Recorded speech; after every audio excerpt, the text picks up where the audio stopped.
sementara. Kalau kita mati tidak ada kesempatan lagi. Sehingga ketika masih ada waktu, kita percaya Yesus. Oleh karena itu, supaya kita dapat berjalan dalam berkat Tuhan sesuai dengan tema kita. Banyak orang Kristen tidak memahami karya Allah, tidak memahami firman Tuhan yang telah menjadi manusia, yang menyelesaikan dosa manusia di kayu salib. Darahnya tertumpah dan membasuh dosa manusia, sehingga di hadapan Allah yang seharusnya menghukum orang-orang manusia, tetapi melihat bahwa Yesus itu telah menutupi orang berdosa itu, telah menutupi orang yang terhina itu, sehingga Allah bilang engkau layak masuk dalam hadirat. Tuhan Yesus ketika telah menyelesaikannya di kayu salib, dia bilang sudah genap, sudah selesai. Saat itu tabir bait Allah terbelah dua, artinya Adam dan Hawa yang diusir keluar dari Taman Eden. Tetapi di dalam Yesus sebagai Adam kedua disinggung di dalam Roma pasal 5. Maka yang percaya kepada Yesus berhak masuk kembali ke taman hadirat Allah, yaitu taman. Sehingga orang yang di sebelah kanan Tuhan Yesus, dia mengakui karya Allah, firman Allah yang menjadi manusia yang mati di kayu salib untuk menebus dosanya sebagai seorang pencuri, seorang perampok, seorang berdosa. Dia mengakui itu. Berbeda dengan orang di sebelah kiri itu menghujat Tuhan Yesus, menolak Tuhan Yesus, membenci Tuhan Yesus, membenci gerejanya. Berbeda dengan orang di sebelah kanan Tuhan Yesus. Dia bilang saya disalibkan ini karena memang saya pencuri, saya perampok, saya pembunuh. Tapi engkau Yesus, engkau disalib karena dosaku. Ampuni saya Yesus. Saat-saat terakhir saya mau mati ini, nafas saya sudah mau mati, mau terlepas. Saya akan binasa, kematian rohani. Tubuh jasmani saya akan ditanam di tanah ini, tetapi tubuh rohani saya, dewanya saya akan binasa. Ingat saya Yesus, saya mengakui bahwa engkau mati di salib itu untuk saya. Yesus menoleh ke samping. Hari ini nyumu sama-sama dengan aku tangan sebelah. Artinya Yesus sebagai Adam kedua yang tidak berdosa, sehingga yang menerima dia dan mengakui dia tidak mengalami kematian. Oleh karena itu Bapak Ibu yang dikasihi Tuhan, banyak orang Kristen tidak dapat berjalan dalam berkat Tuhan, yaitu jasmani dan rohani. Dalam kehidupan jasmani kita sudah percaya Tuhan Yesus telah bertanggung jawab untuk memelihara hidup kita.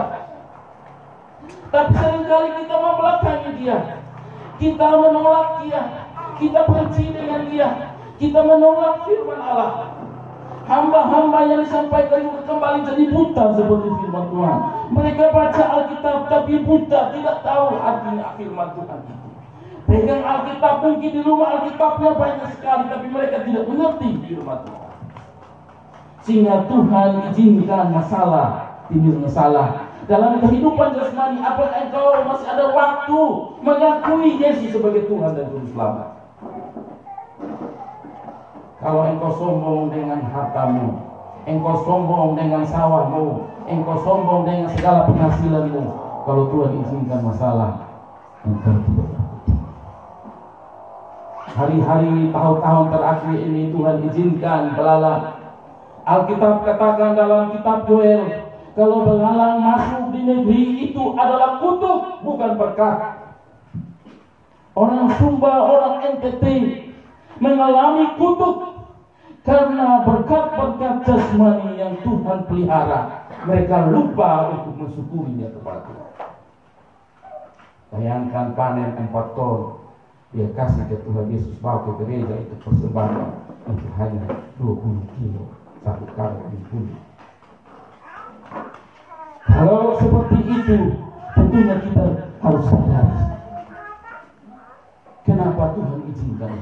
Kalau tahun ini Tuhan izinkan belalang dan makan belalang dan kita tidak makan selama 3 tahun. Kalau bangsa Israel saat Nabi Yesaya mengingatkan mereka, Mereka sudah pernah mengalami yang 3 tahun kelaparan tidak hujan. Tampil Nabi Elia mengingatkan mereka, tapi mereka tetap berusaha untuk membunuh Elia, menolak firman Tuhan, dan akhirnya Tuhan hukum mereka. Datang Yesaya, mereka tetap menolak, dan terakhir dari ayat dari kitab Yesaya itu bahwa bangsa Israel dihukum Tuhan, bangsa-bangsa lain datang dan merampok mereka dan menggiring mereka dan memperbudak mereka di Babel dan di Asur. Oleh karena itu Bapak Ibu yang dikasihi Tuhan, berjalanlah dalam berkat Tuhan dalam iman. Kalau engkau sebagai orang percaya, berjalanlah dalam berkat Tuhan, yaitu berkat rohani. Saya sudah percaya Tuhan Yesus, Miri Yehu, Tamna sudah masuk dalam hidup saya. Kemarin doakan aku. 2 minggu yang lalu aku datang sendiri di gereja dan mau menerima. Sebab kalau aku terima Tuhan Yesus tinggal di hati. Tuhan Yesus akan ubah pikiran aku, ubah hati aku, ubah perkataan aku. Tuhan akan memberikan damai sejahtera. Hidup kita mantap, hidup kita puas di tengah tantangan pergumulan, kita tetap mengalami damai sejahtera dari Allah. Karena kita sudah kembali kepada pemiliknya. Penyembahan-penyembahan kita yang lama, Iblis katakan di dalam Yohanes pasal 10, Iblis datang hanya menipu, membunuh dan membinasakan. Jadi kita mulai pakai ilmu, cari ilmu sana sini, itu iblis. Alkitab bilang hanya menipu. Ya, dia mau pingin kaya, dia penyembah di kuburan sana, terakhir dia mati dan anak-anaknya hidup tidak jelas. Harta kekayaannya juga habis lenyap. Karena Alkitab katakan iblis hanya menipu, membunuh dan membinasakan. Artinya dia bisa bunuh tubuh jasmani kita. Ya.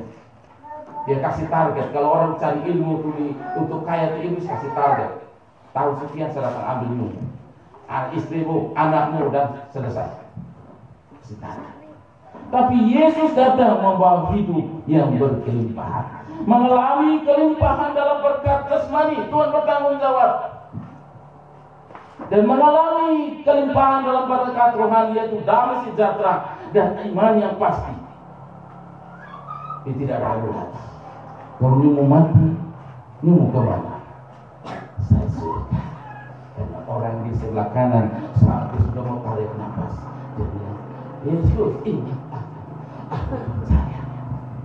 Yesus hari ini setelah itu masih bernafas. Selagi masih ada waktu, jangan tunggu waktu lama.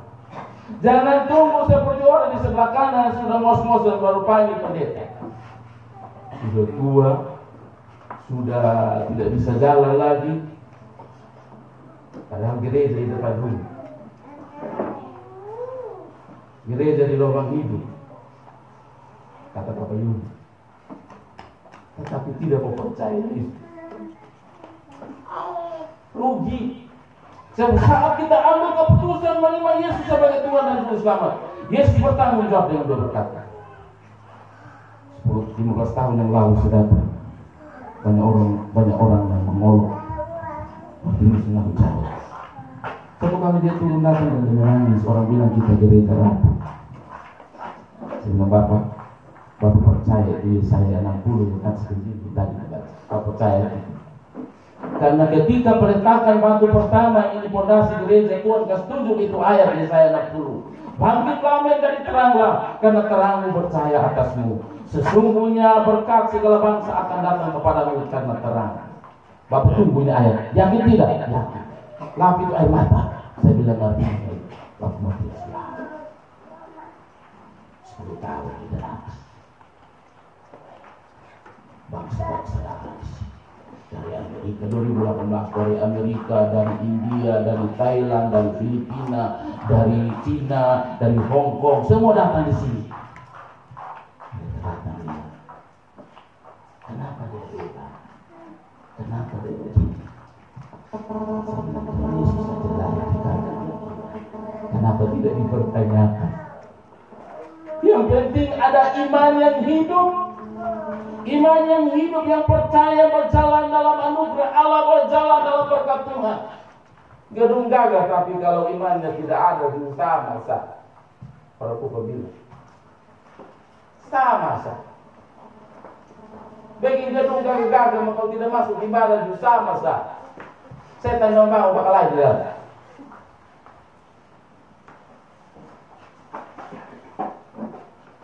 Tidak berjalan dalam berjalan dalam itu. Seperti orang di sebelah kiri, dia tahu bahwa itu Yesus Tuhan. Coba engkau turunkan dirimu dan diriku. Dia tidak tahu bahwa dia berdosa di salib itu kada pancung perangkat. Sampai di temannya sebelah kanan ke sebelah.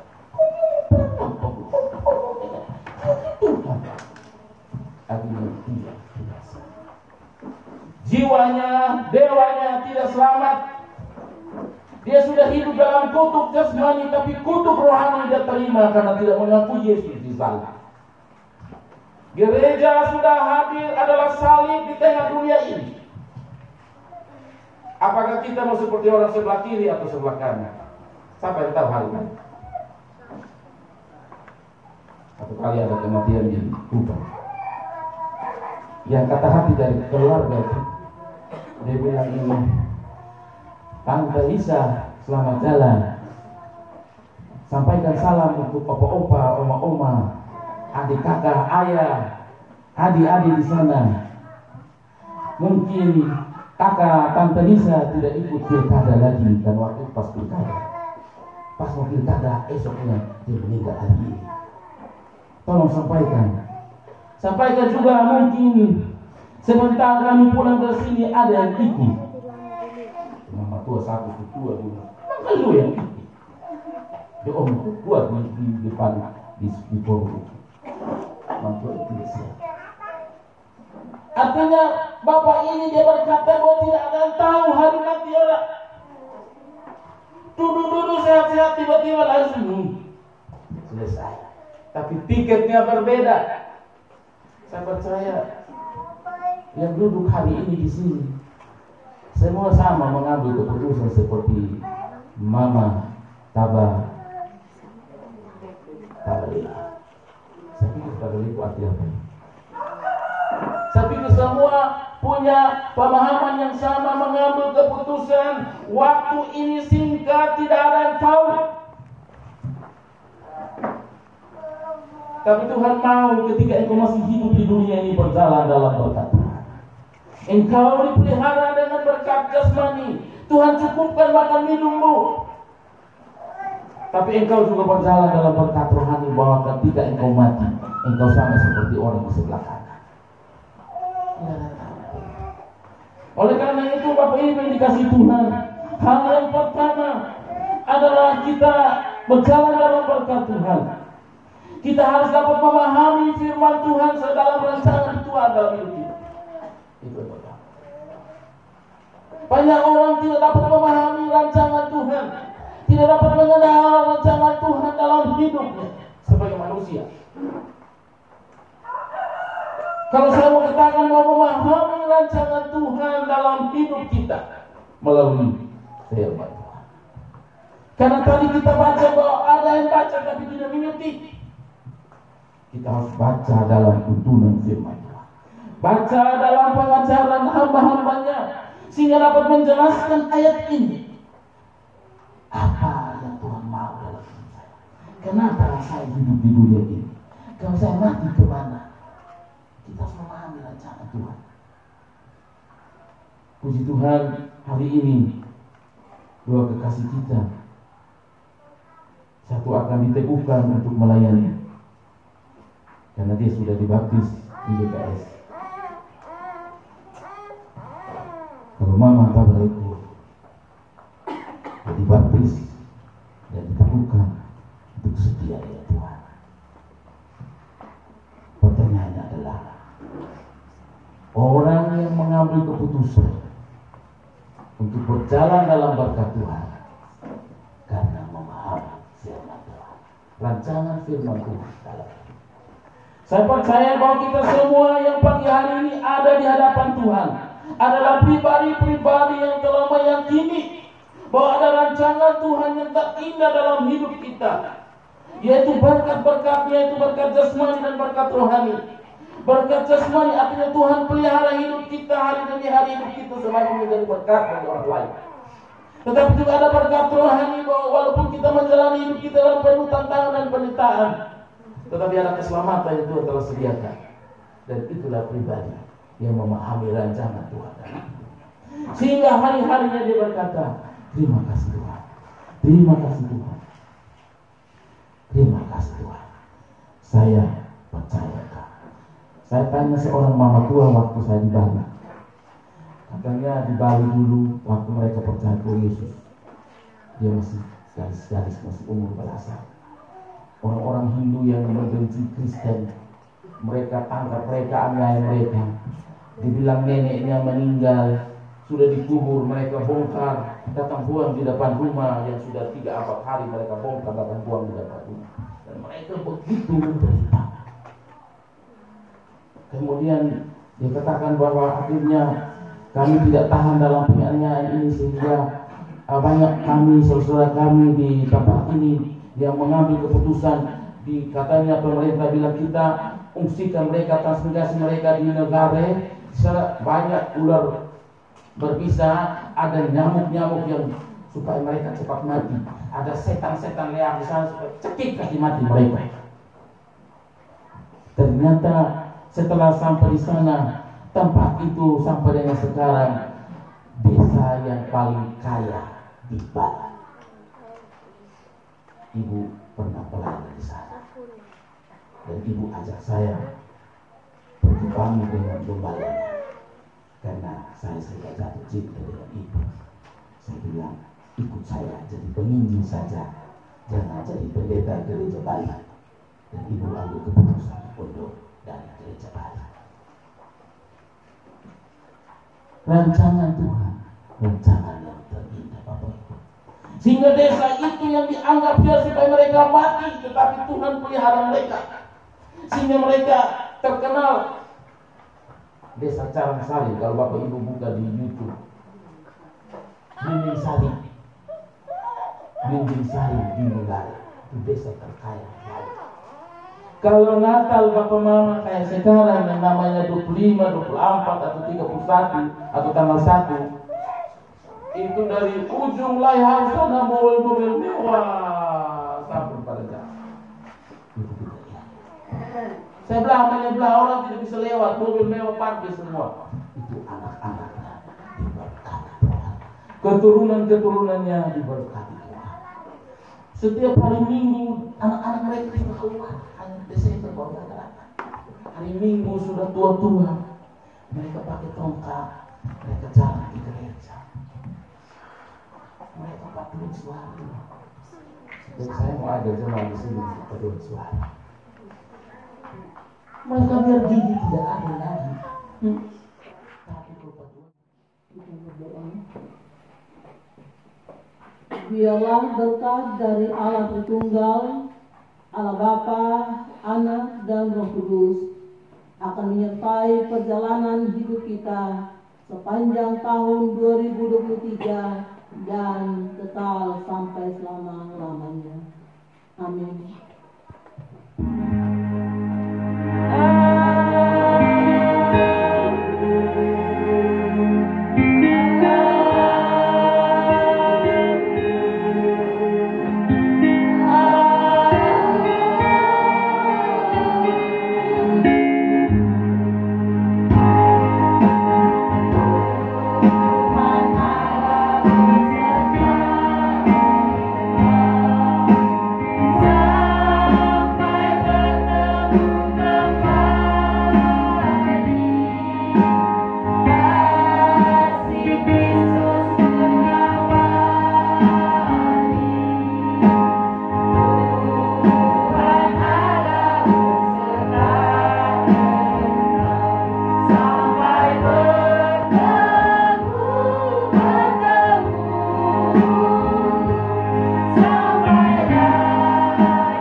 duduk.